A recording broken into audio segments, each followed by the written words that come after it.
¿Qué tal? Muy buenas tardes. 13:44 minutos de este miércoles 2 de junio. Un día más atentos aquí en Atlántico Noticias a la crisis de España y Marruecos y las posibles consecuencias para Canarias. El líder del Frente Polisario, Brahim Ghali, ya no está en España. Desde el gobierno español esperan que esto ayude a rebajar la tensión.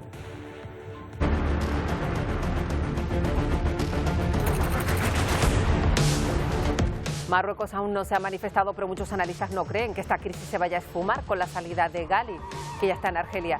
Sus causas son más profundas, una de ellas el reconocimiento de la soberanía de Marruecos sobre el Sáhara por parte de Donald Trump, hace solo unos meses.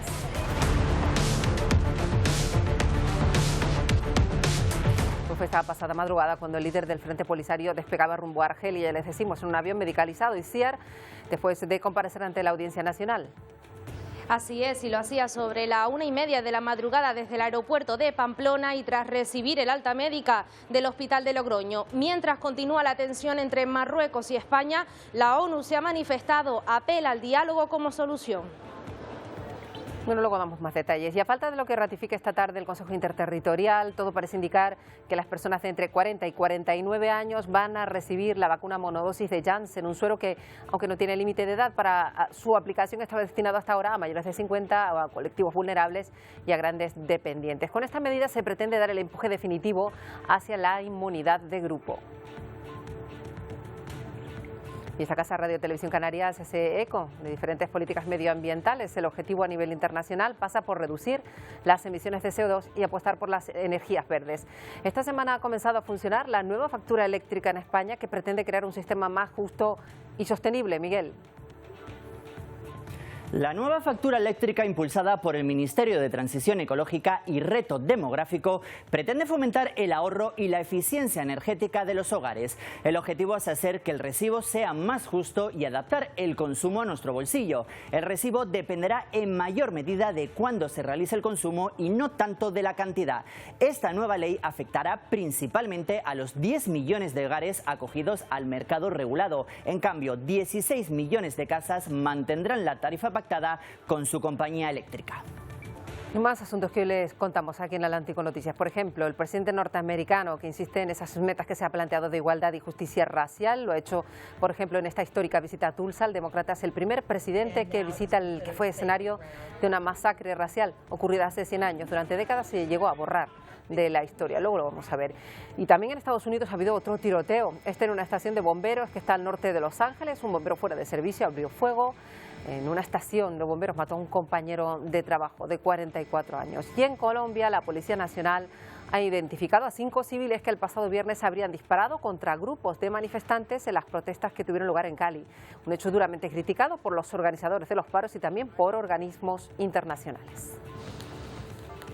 Y ya les decíamos que esta semana Televisión Canaria está inmersa en una campaña Somos Naturaleza con motivo del Día Mundial del Medio Ambiente, en un momento crítico para lograr detener el cambio climático. Y por eso hoy vamos a escuchar una voz bien fuerte, la de nuestro invitado Francisco Veras, activista medioambiental y climático. Tiene 11 años, pero ya ha sido nombrado embajador de buena voluntad de la Unión Europea y reconocido por la ONU. Hoy nos atiende de nuevo desde su casa en Bogotá.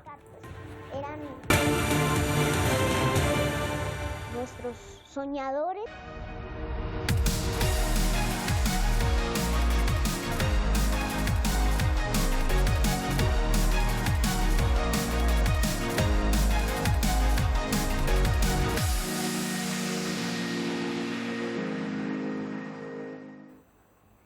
Bueno, vamos a comenzar ya. Lo hacemos con el conflicto aún sin resolver. Ya ven, entre Marruecos y España. Esta madrugada el líder del Frente Polisario abandonó España. Isiar lo hizo rumbo a Argel, donde ya está.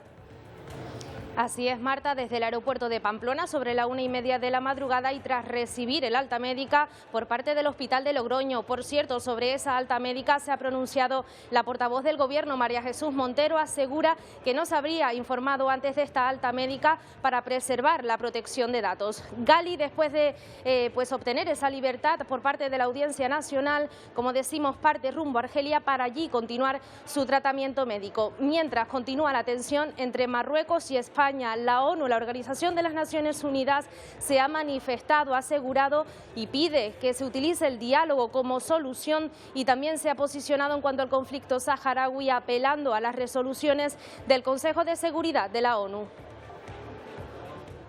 Gali regresa a Argel y despegaba a la 1:30 de la madrugada a bordo de este avión medicalizado desde el aeropuerto de Pamplona. La Audiencia Nacional rechaza enviarle a prisión y retirarle su pasaporte. Fuera de la sala, manifestantes y las defensas de la acusación lo cuestionaban. Mi cliente es un señor que ha sido torturado, horriblemente torturado, y por ello se ha puesto una querella que además ha sido tramitada, que ha sido estimada, que ha sido admitida y que estamos en la instrucción. Pero sobre estas causas abiertas, su abogado dice: el motivo por el que obedece esta querella es un motivo absolutamente político para tratar una vez más de minar la dignidad y la credibilidad del pueblo saharaui y su lucha en el camino a la autodeterminación. El retorno del líder del Frente Polisario es conocido por el gobierno marroquí, que continúa en tensión con España. La ONU apela al diálogo. Siempre animamos a un diálogo abierto entre los dos para resolver cualquier cuestión pendiente que haya creado la crisis. Nuestra postura en el Sáhara Occidental es la marcada por las resoluciones relevantes del Consejo de Seguridad. Y se posiciona en la causa saharaui. También lo han hecho portavoces de la Unión Europea, quienes esperan que el conflicto, en este caso de política exterior, se resuelva garantizando que los derechos humanos no se ignoren. Pues aquí en Canarias, la Plataforma Canaria de Solidaridad con el pueblo saharaui se va a unir a las marchas por la libertad que están teniendo lugar en toda España. Lo van a hacer Las Palmas de Gran Canaria, con una manifestación que va a recorrer la ciudad desde la playa de las Canteras hasta la Plaza de la Feria. Va a ser el sábado 19 de junio. Sus organizadores consideran que el apoyo al pueblo saharaui es más importante que nunca en este contexto de tensión con Marruecos. Es nuestro deber denunciar la constante vulneración de los derechos humanos por parte del aparato de represión marroquí que ocupa el Sáhara Occidental y exigir la intervención inmediata del gobierno español, que tiene su responsabilidad. Bueno, vamos a cambiar ahora de asunto y analizar la evolución de la pandemia en España. En las últimas 24 horas se han notificado 4.300 contagios y 30 fallecidos. La incidencia acumulada sigue bajando, está en 120 casos a 14 días. Eso en todo el país, pero hay 11 comunidades que sí que están teniendo un pequeño repunte en cuanto a la incidencia acumulada. La buena noticia, pues la reducción de las muertes, desde luego. Desde que comenzara la vacunación se ha reducido el número de víctimas mortales en un 56%, y además, por primera vez en semanas, la ocupación en las unidades de críticos cae por debajo del 15%, está en un 13%. También bajan las hospitalizaciones, lo hacen en un 10%. Y fíjense en el dato de Reino Unido, registraron ayer el primer día sin muertes, 0 muertes por COVID-19 después de 10 meses. Dicen las autoridades que todo se debe a la rápida campaña de inmunización de la población. Desde que comenzara esta crisis sanitaria, perdieron la vida allí más de 128.000 británicos, pero el gobierno de Johnson vigila de cerca, ya saben, la evolución de la variante británica, que supone el 70% de las nuevas infecciones. Ha notificado, de hecho, Reino Unido en la última jornada 4.000 contagios. Y precisamente la Organización Mundial de la Salud sigue reclamando un reparto equitativo de las vacunas para evitar que las mutaciones vuelvan a provocar repuntes a nivel mundial. Los casos globales han caído en un 15% la última semana, también han bajado los fallecidos. 3 de los 5 países que reportaron más casos en los últimos 7 días están en Latinoamérica. Son Brasil, Argentina y Colombia. Por eso el director de la OMS reclama que se incrementen las medidas de control precisamente en esas regiones. A pesar de que los índices de nuevos contagios y nuevas muertes por coronavirus están en descenso, la Organización Mundial de la Salud insta a no bajar la guardia ni descuidar las restricciones ante un riesgo de un eventual rebrote de infecciones. La verdad es que todavía tenemos mucho trabajo por hacer para poner fin a esta pandemia. Nos alienta mucho que los casos y las muertes sigan disminuyendo a nivel mundial, pero sería un error monumental para cualquier país pensar que el peligro ha pasado. Según la Universidad Johns Hopkins, Estados Unidos sigue registrando niveles en declive por la pandemia. Los CDC insisten en que estas cifras se alcanzan gracias a la vacunación nacional, un objetivo que en el hemisferio pueblos como el de Perú reclaman con insistencia ante los elevados casos mortales de COVID-19. Según cifras reportadas por esa nación, los fallecimientos en ese país representan la mayor tasa de mortalidad per cápita en el mundo. No se ha podido controlar porque nosotros teníamos un sistema de salud precario. anteriormente a esto. Entonces, cuando un sistema de salud no es bueno, ya cualquier endemia o pandemia colapsa. Por otra parte, la empresa Moderna solicitó este martes a la FDA la aprobación plena del uso de su vacuna en Estados Unidos. La certificación actual se corresponde a nivel de emergencia y de aprobarse la petición, la farmacéutica podría vender la fórmula a los consumidores directamente. Bueno, y la OMS, que también ha dado luz verde a la vacuna china Sinovac para su uso de emergencia. Dice que se puede usar para una franja de edad de entre 18 a 60 años, con un calendario de 2 dosis en intervalos de 2 a 4 semanas. La autorización vendrá a paliar la necesidad de vacunas en el mundo que hemos contado, especialmente en los países que se acogen al programa COVAX. Y aquí en España es una de las noticias del día. Si tiene entre 40 y 49 años, lo más probable es que le toque vacunarse con Janssen. Con este suero solo se va a requerir un pinchazo en una primera instancia. El gobierno español, el Ministerio de Sanidad, junto a las comunidades autónomas, dieron ya ayer el visto bueno definitivo para que una vez acabada la vacunación del grupo de 50 a 59, pues ya se vacune con Janssen a quienes tengan entre 40 y 49. Se quiere dar un impulso grande a la vacunación porque es esa vacuna monodosis que lograría la inmunización, además de quien la reciba, a los 14 días de haberse administrado. En Canarias, si no es este suero, se vacunará este grupo de 40 a 49 con la de Pfizer o la de Moderna. Todo dependerá de la disponibilidad que haya en el momento. Y otro asunto del que se va a hablar mucho hoy la ministra de Sanidad, Carolina Darias, y las comunidades también en ese Consejo Interterritorial van a hablar de la posibilidad de reanudar la actividad de los locales de ocio nocturno que tanto han reclamado estos locales. Sanidad y las autonomías trabajan esta reapertura. Según los criterios iniciales, no se va a poder, por ejemplo, bailar en la pista, la gente tendrá que estar sentada en las mesas y cerrar antes de las 12 de la madrugada. Faltan detalles, pero solo abriría además el ocio en las comunidades que tengan datos favorables. Y aunque la OMS advierte de que Colombia es uno de los países que más preocupa, fíjense que allí, hablando de ocio nocturno, las autoridades han anunciado ya que abren bares y discotecas en todo el país. Las unidades de críticos están al 85% de ocupación con pacientes COVID. Estas puertas que por meses permanecieron cerradas en todo el país se vuelven a abrir. Tras casi un año y medio de pandemia, las copas y la música volverán a sonar. El anuncio lo hizo el gobierno nacional y le da un respiro a este sector. En Medellín, Santa Marta y Bucaramanga celebraron la decisión. Se levanta el tema de pruebas piloto para bares, lo que nos posibilita, como lo acaba de mencionar la alcaldía de Medellín, una reactivación total del sector de bares en la ciudad y por supuesto seguir avanzando en temas de reactivación de los demás sectores, el tema de eventos. Porque pues ya después de 14 meses de estar con restricciones de ley seca y también con el toque de queda, pues ya llegó la hora de reactivar totalmente el comercio nocturno. Ya se hace una apertura completa de los establecimientos de comercio en el distrito de Santa Marta y pues también lo que vamos a hacer desde las playas es aumentar el aforo a la fase 3 con aforo de más de 10.232 personas en las 16 balnearios. La Asociación de Bares de Colombia, Asobares, considera que es una medida necesaria y explicó los alcances que tendría este decreto para discotecas y bares. Que cuando el territorio tenga una ocupación UCI superior al 85%, no podrán operar las discotecas y los bares serán sujetos de especiales restricciones, por ejemplo, en materia de horarios. En Bogotá, con corte al 31 de diciembre del 2020, según Asobares, se había cancelado 8.449 establecimientos de comercio tipo bar. Bueno, vamos ahora hasta Ecuador porque el presidente Guillermo Lasso ha puesto en marcha un plan de vacunas para inmunizar a 9 millones de personas, es lo que pretende en 100 días. Pero para esto Lasso reconoció que necesita conseguir con urgencia dosis en el mercado internacional porque si no, no podría cumplir con esa meta. Ha anunciado que está en negociaciones con el gobierno ruso para comprarle 18 millones de dosis de Sputnik y ha pedido también a Naciones Unidas que acelere la entrega de las dosis de COVAX.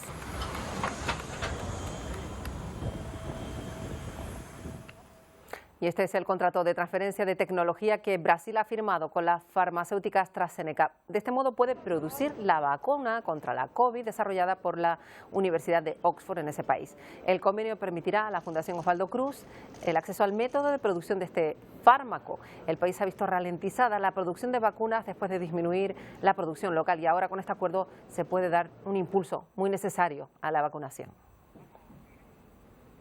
Preocupa Latinoamérica, desde luego. Fíjense que en Bolivia se registra un nuevo récord de fallecidos. En la última jornada 115 víctimas mortales. También siguen subiendo los casos diarios y muchas más infecciones. Y esto provoca pues desbordamiento en los hospitales y de nuevo escasez de medicamentos y oxígeno.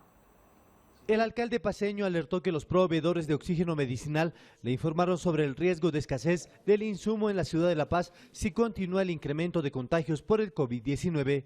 Tengo informe, acabo de terminar una reunión con los proveedores de oxígeno, de que en caso de que suban los casos, como están subiendo en Cochabamba, tendremos problemas de oxígeno muy serios en el departamento y pido a los ciudadanos que seamos conscientes de eso. No podemos permitir. Por otro lado, indicó también que evitará que el oxígeno salga a otras ciudades desde el departamento de La Paz para que no se afecte a los que requieran este insumo. Y lo que estamos precisamente es reuniéndonos con los proveedores, con las empresas que proveen, para garantizar que se cumplan los contratos que están establecidos. Y también hemos hablado con el comandante de la policía para que no salga oxígeno del departamento o de la ciudad de La Paz hacia otras ciudades. La autoridad pidió a los proveedores del oxígeno medicinal que cumplan con los contratos establecidos para el suministro a hospitales y también demandó apoyo a la policía para que se controle la venta y la especulación. Bueno, y mientras en Europa continúa esa desescalada en Francia, el gobierno prorroga 4 meses más el estado de emergencia para paliar los efectos de la pandemia, pero los parisinos, por ejemplo, comienzan a disfrutar ya de actividades al aire libre, porque además se está dando un tiempo propio del verano. Miles de ciudadanos de la capital francesa aprovecharon, ahí ven, pues las terrazas, los teatros, los museos, el borde de los ríos. El toque de queda se amplía a las 11 de la noche y se va a eliminar por completo el 30 de junio. De momento, eso sí, quedan prohibidas las grandes aglomeraciones de personas, como en el caso de conciertos o actos deportivos. Se han notificado 9.800 infecciones y 134 muertes por el virus. Y en Italia, desde ayer, ha reabierto el interior de los bares y restaurantes. Se pueden servir cenas, se amplía el horario de apertura hasta las 11. Y desde el 1 de junio también el público está volviendo a las competiciones deportivas, que eso sí, mantienen limitación de aforo. El siguiente paso en Italia para la normalidad del país. El 20% está inmunizado contra la COVID, 35 millones de dosis se han administrado. El país ya vacuna además a todos los grupos de edad. Y también algunos países de África, pocos, pero algunos comienzan a relajar las medidas. Por ejemplo, Argelia levanta restricciones fronterizas, permite la llegada de vuelos internacionales, después de meses con el espacio aéreo cerrado. Los pasajeros que entren en el país tienen que presentar una PCR negativa hecha al menos 36 horas antes del embarque, tendrán que repetírsela 5 días después, justo el tiempo que tendrán que guardar cuarentena en el hotel. Allí pues se suman 126.000 infecciones y 3.300 muertes desde que comenzó todo. Y a pesar de que la pandemia ha golpeado muy fuerte a Brasil, se lo venimos contando, con más de 465.000 muertes, pues allí se han ofrecido a ser sede de uno de los torneos de fútbol internacionales más antiguos, la Copa América. La decisión ha sido tomada en conjunto con la Conmebol y se va a celebrar en 4 sedes, y una de ellas va a estar en Río de Janeiro. Y en nada, el 13 de junio, el torneo se iba a celebrar en Argentina, pero allí sí que se canceló por la situación sanitaria. Bueno, y Japón ha comenzado a vacunar, lo hizo ayer, a los deportistas que van a competir en los Juegos Olímpicos de Tokio. Según el Comité Olímpico Japonés, la vacunación de los deportistas sanos se produce mientras solo apenas un 3% de la población general del país está totalmente inmunizada. Queda muy poco para los Juegos y en Tokio continúan en estado de emergencia prorrogado. Por cierto, que unas 10.000 personas que iban a participar como voluntarios en los Juegos, 10.000, pues han renunciado por temor al virus. Bueno, pues nuestra siguiente invitada precisamente es, entre muchas otras cosas, anfitriona de España para los Juegos Olímpicos de Tokio dentro de la prefectura de Yamaguchi. Están teniendo muchas dificultades, pero no solo eso, también es coordinadora de Relaciones Internacionales de esa prefectura. Se llama Gema Gálvez Luis. Es tinerfeña, pero lleva ya años residiendo en Japón. Gema, bienvenida. Buenos días. Bueno, buenos días para nosotros, buenas noches para ti, que son las 10 de la noche ahí en Japón, así que gracias por atendernos. Vamos a empezar por la situación de la pandemia, porque preocupa todo lo que pasa en Japón. ¿Qué nos puedes decir de los datos en cualquier caso donde tú vives, ahí en Yamaguchi? Sí. Pues donde yo vivo, la prefectura de Yamaguchi es una región al suroeste de Japón de como unos 1.300.000 habitantes. Y bueno, desde que empezó la pandemia se han registrado unos 2.900 casos de coronavirus, como nosotros somos una región un poco más rural, no somos una gran urbe como Tokio, no tenemos uno de los peores casos del país, pero como estamos entre dos grandes ciudades que son Hiroshima y Fukuoka, y se ha extendido el estado de alarma hasta el día 20 de este mes, pues bueno, nos han avisado desde las autoridades que tenemos que tener muchísimo cuidado y nos han pedido encarecidamente pues que no vayamos a otras regiones y que pues permanezcamos en casa y salgamos de casa pues para lo mínimo imprescindible, ¿no? Claro, ¿y qué era el trabajo que realizabas? Bueno, si todo hubiera sido normal como embajadora de España para los Juegos Olímpicos, ¿qué habrías hecho y qué has tenido que hacer ahora? Pues bueno, les explico. En Japón, con motivo de los Juegos Olímpicos, se instauró un programa que se llamaba pues el proyecto Host Town o región anfitriona. Entonces la prefectura de Yamaguchi se acogió a este programa que quiere fomentar la internacionalización de diferentes localidades japonesas a través del contacto cultural y o deportivo con los países que fueran a participar en las Olimpiadas. Pues la prefectura de Yamaguchi, que es una región como una comunidad autónoma, en un principio estaba tirando sobre todo por la vía cultural. Entonces yo, como coordinadora de Relaciones Españolas, iba por la región pues hablando de España, hablando que Yamaguchi estaba registrada como host town, participando en eventos y demás. Y justo cuando empezamos nuestra andadura de más por la rama deportiva, a finales del 2019 hicimos un intercambio de karate con nuestra región hermanada, Navarra. Fuimos allí a hacer un intercambio de karate y también trajimos a Yamaguchi a una atleta paralímpica navarra, a Isaac Kunosés, que estuvo aquí, nos habló del deporte paralímpico, fue a colegio, fue una experiencia maravillosa, pero justo a los pocos meses empezó la pandemia del coronavirus y lo que es la prefectura, pues no pudimos continuar con el intercambio deportivo en persona. Claro, Gemma, y se ha tenido que tirar de internet. De todas maneras, hemos visto que te has convertido en una experta haciendo vídeos, igual que todos tus compañeros, para contar, por ejemplo, pues qué es lo que tiene España, por qué puede interesar a los japoneses de España. De hecho, te animaste incluso con un vídeo de Canarias para contarle a los japoneses, en japonés, hablándolo tú, que ya lo hablas muy bien, por lo que podemos imaginar después de tanto tiempo. ¿Por qué se te ocurrió hacer este vídeo de Canarias? Pues bueno, lo cierto es que mi actividad y la de mis otros compañeros coordinadores de relaciones internacionales de otros países es principalmente pues presentar nuestro país, hacer de enlace cultural entre la prefectura de Yamaguchi y en mi caso España, ¿no? Entonces normalmente solimos ir por escuelas, centros cívicos haciendo presentaciones sobre nuestros países que pueden ser culturales o incluso hacer pequeños cursos de cocina y demás. Pero desde que empezó la pandemia, evidentemente, estos eventos presenciales pues se redujeron drásticamente. Y entonces, pues a mis supervisores se les ocurrió la idea de que empezáramos un canal de YouTube para poder hacer esta actividad cultural pues online. Entonces, nada, mis compañeros y yo podemos elegir los temas de los vídeos libremente. Y en cuanto llegó mayo dije, bueno, pues me toca una presentación de Canarias. Bueno, pues estamos viendo precisamente ese vídeo. Agradecemos muchísimo a Gemma Galvez que nos haya atendido hoy y bueno, ya te lanzamos pues ese llamamiento para que seas nuestro corresponsal en Japón, ahí desde hace tanto tiempo y ya vemos que además dominas muy bien la lengua. Gemma, un placer hablar contigo y gracias. Muchas gracias a ustedes. Bueno, pues una canaria en Japón que además sirve de enlace cultural con España y con Canarias, como han visto con ese vídeo que ha hecho Gemma. Bueno, un día más tenemos que hablarles de un nuevo ataque armado en Estados Unidos. En este caso se ha producido dentro de un parque de bomberos en Los Ángeles, en California. Un miembro del cuerpo de los propios bomberos ha matado a un compañero, ha herido a otro y posteriormente se ha quitado la vida. La policía llegó a la vivienda del presunto autor de estos disparos y la encontró en llamas. Encontraron allí el cuerpo de este hombre. No se sabe cuál fue la motivación de este ataque.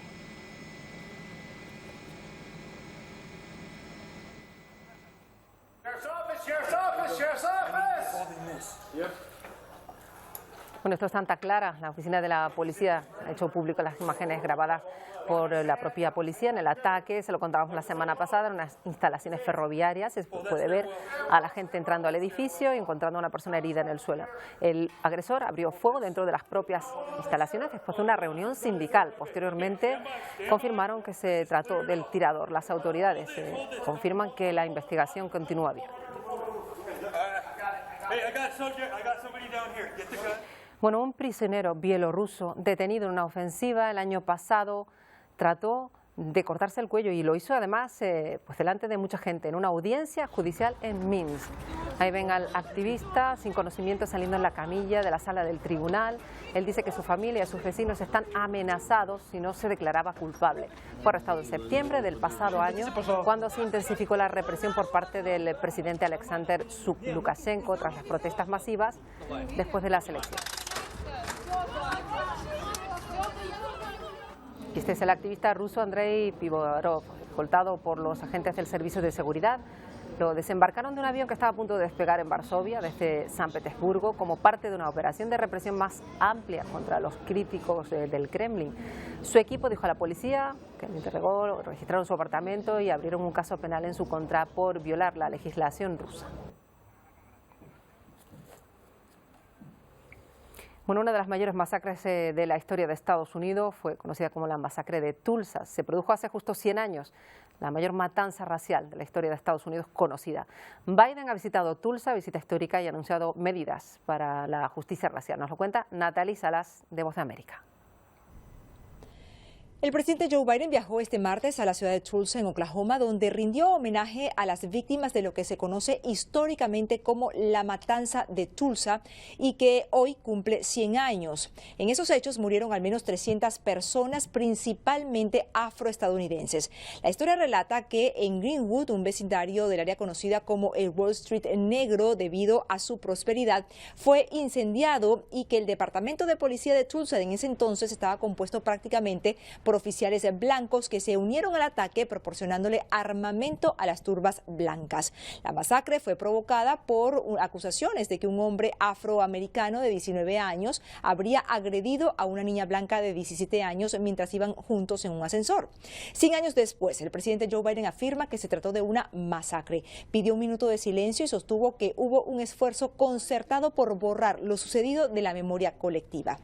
Esta fecha cobra especial interés, ya que el debate racial sigue siendo un tema importante para la administración Biden-Harris, por lo que hoy la Casa Blanca anunció las nuevas acciones para empoderar a la comunidad afrodescendiente y reducir lo que han denominado como una brecha de riqueza racial. Entre los anuncios está aumentar los contratos federales con pequeñas empresas desfavorecidas en un 50% y también la creación de un nuevo fondo de revitalización comunitaria por el monto de $10,000 millones. Esto para proyectos de infraestructura cívica enfocados en la economía local. Desde Washington les informó Natalie Salas Guaitero, de La Voz de América para Televisión Canaria. Bueno, sigue el complicado trabajo de iniciar un entendimiento tras más de un mes de manifestaciones e incidentes graves en Colombia. El gobierno de Iván Duque condiciona el diálogo a que se levanten los bloqueos en las carreteras, y mientras en Cali se ha abierto una investigación para determinar el origen de los disparos de hace unos días en una manifestación. Un grupo especializado de la Fiscalía ya tiene pruebas contra varios civiles que al parecer estarían involucrados en lo ocurrido el pasado 28 de mayo en el barrio Ciudad Jardín, sur de Cali. Por el caso de Andrés Escobar, uno de quienes disparó, la Fiscalía abrió indagación preliminar y lo llamó a declarar esta tarde. El fiscal del caso deberá determinar si ordena incautar el arma y si se configuran delitos como porte ilegal de armas o tentativa de homicidio. Los fiscales también trabajan en la identificación de otras 10 personas que habrían participado en estos hechos. El hecho de portar o tener un arma de estas o de dispararlas no es en sí mismo un delito. Ahora, si se dispara contra una persona en condiciones que se le causen afectaciones a su salud o se ponga en peligro su vida, pues sí podría ser sancionado por la vía de las lesiones personales o la tentativa de homicidio. Sí puede ser un atentado contra la convivencia ciudadana, y en ese sentido las autoridades de policía podrían incluso imponer una multa contra esta persona. Frente a la actuación de los policías, la Fiscalía pidió copias de todas las pruebas que reposan en justicia penal militar contra los uniformados para entrar a investigar si efectivamente las armas de los uniformados pertenecen a la institución y si estos estaban en servicio o deberían estar en descanso.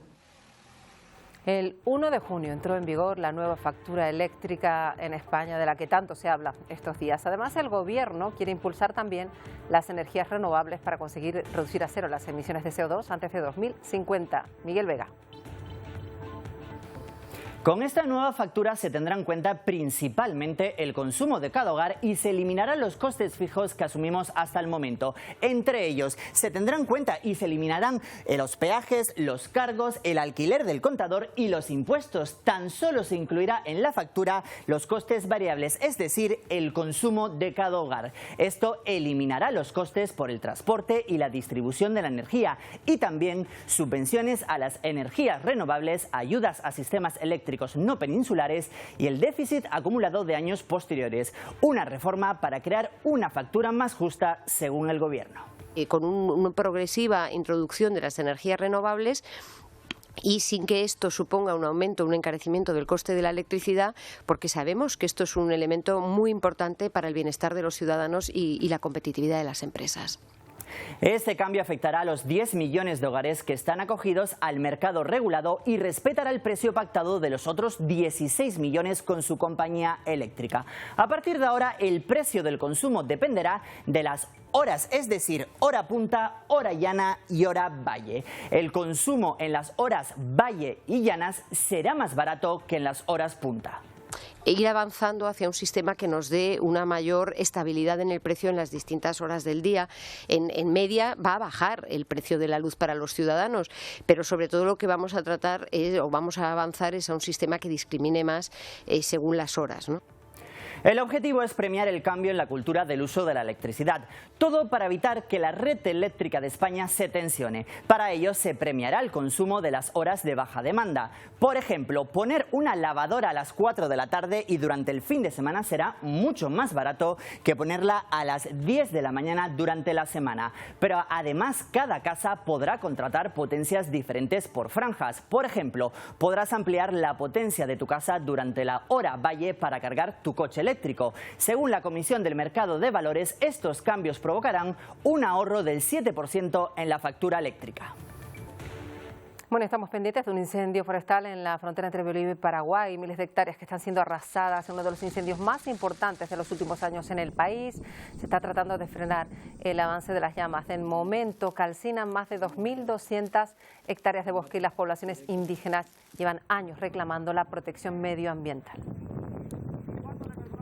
La consecuencia del cambio climático comienzan a sufrirla, por ejemplo, pues agricultores en todo el mundo. La escasez de agua, la desertización en muchas regiones del planeta provocan, pues entre otros factores, el cambio, también el abandono de tierras agrícolas. En California, los productores dejan hectáreas sin plantar por la falta de agua y esperan que los pocos recursos hidráulicos que poseen sean suficientes para mantener el resto de la cosecha.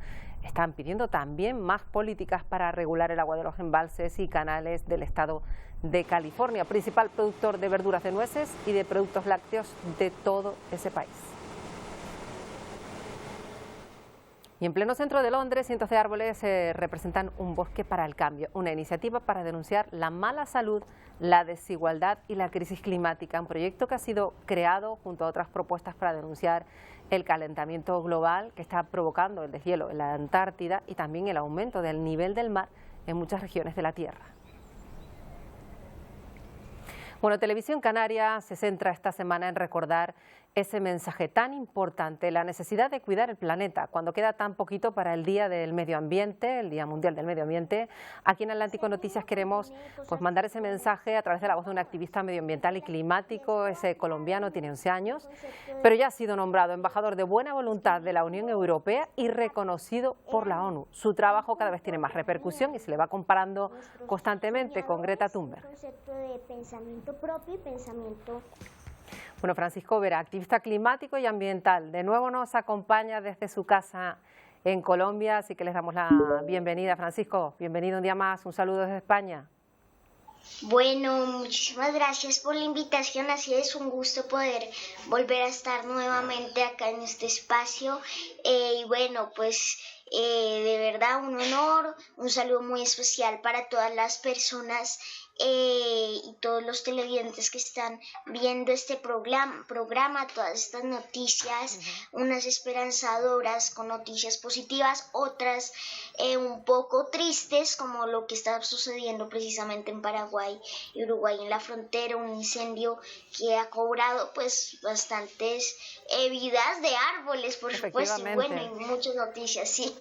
Efectivamente, Francisco, la verdad es que queríamos contar con tu voz, porque es importante que los más jóvenes se involucren, que los niños se involucren, y en esta casa, en Radio Televisión Canaria, pues queremos mandar ese mensaje, porque es tan importante que lo hagamos ya, porque tú dices mucho, Francisco, que no hay un planeta B.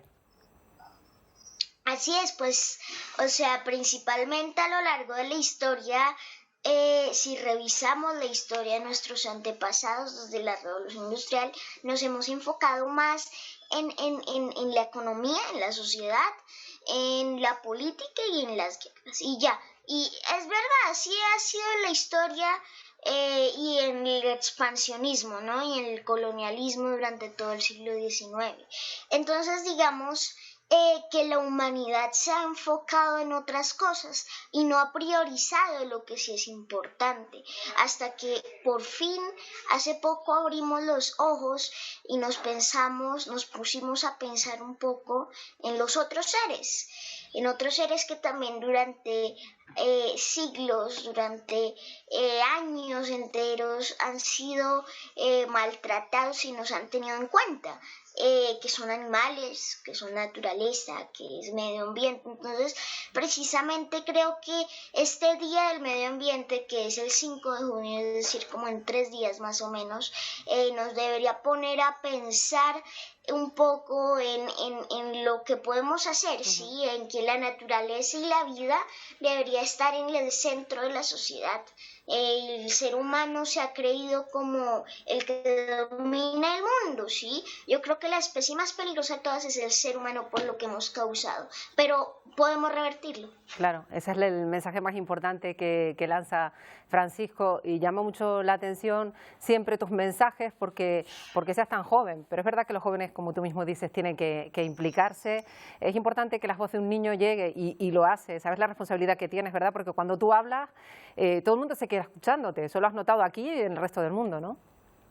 Claro, así es, pues sinceramente yo creo que sí, yo creo que también precisamente los niños, bueno, según la ONU, todos nacemos con derechos, sí, pero algunos derechos no fueron garantizados y precisamente eso le pasó a muchos niños.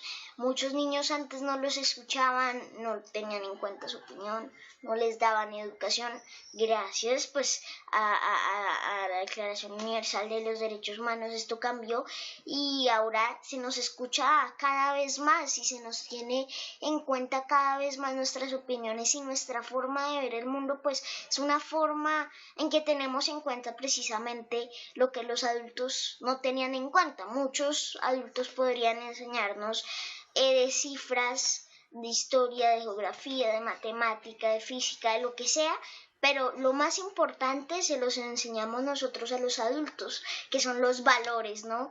Que a muchos se les olvidan, al parecer. Efectivamente, que se los olviden, que hay que recordarlo y que esto no se quede solo, ¿verdad?, en un día para nombrarlo así, que no sea el Día del Medio Ambiente, que signifique acciones concretas y que realmente se tomen, porque la pandemia quizá lo ha tapado un poco todo, ¿no?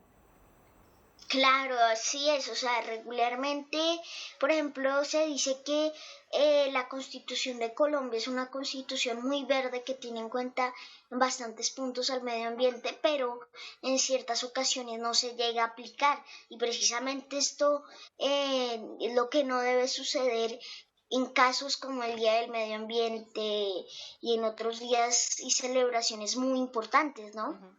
Bueno, pues Francisco Vera, ha sido un placer recibirte un día más aquí en Atlántico Noticias de Televisión Canaria. Te invitamos en otra ocasión para hablar de medio ambiente y de lo que tú quieras desde Canarias. Un saludo a ti y a tu madre también, que ha sido muy amable facilitándonos esta entrevista. Gracias, sí, un saludo para todos, para ti, y bueno, un gusto poder estar acá y muchos abrazos. Abrazos también para Francisco Vera, activista climático con 11 años, además pues dando lecciones a todo el mundo, porque ya se le reconoce en todo el mundo. Y ya saben que aquí en esta casa, ya les decíamos, pues estamos inmersos en esa campaña en la que ha participado Francisco para recordar la importancia de cuidar el medio ambiente.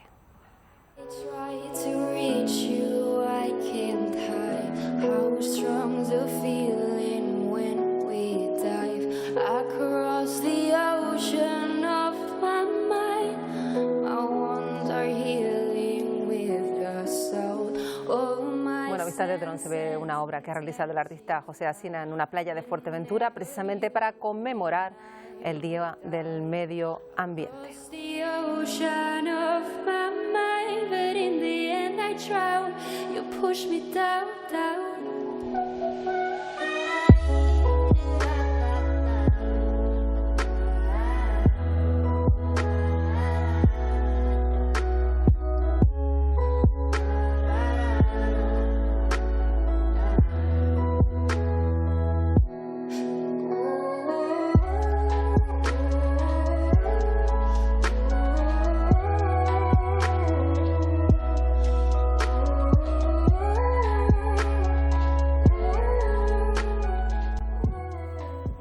Bueno, pues ahí claro queda este mensaje que seguiremos reiterando durante toda esta semana aquí en Radio Televisión Canaria. Hoy, 2 de junio, hace justo 35 años que se publicó otro de los grandes éxitos de Queen.